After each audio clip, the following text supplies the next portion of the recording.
May ahumdagi Manipurda lan tholakpadagi Myanmardagi illegal drugsing pusilakpagi lambel Mizoramda hongkhre. May mangadagi na June 13 faubada lupa crore humbudraga nipan lomgi illegal drugsing fagatkhre.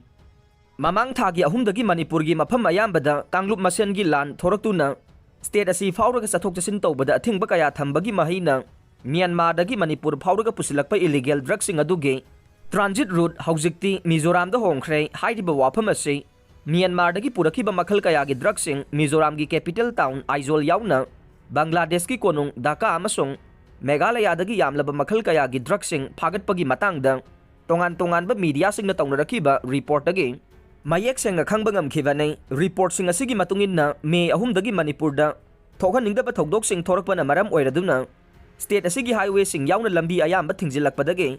drug smuggler singna Myanmar dagi Manipur fauragi illegal drug sing pusilambagi thabaktu Myanmar dagi Mizoram romda oina makoigi smuggling route hongdokibani haire khudam oina pallabada mamang thagi ahum dagi na tha asigi taraga taruk faubagi manungda mathakta pankhriba mafam ahum asidagi tongan ba mayai ka drug sing yauna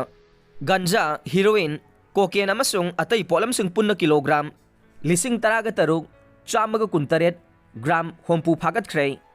Phagatkhriba illegal drugs ng asige mamal na malimgi kaithel da lupa crore humbudraga nipan lomgi oigani haire Manipurgi mahuksagi ingtapabu hogjek phauba thorogliba lan asina thugairabasu amaromda de Myanmar dagi Manipur tamna pusilakiba illegal drugs sing Mizoram da hongdokiba asina state asina mayok narakiba illegal drugs singi khudong chadaba sing khara makhaidi safahanbagi phibam da leirakle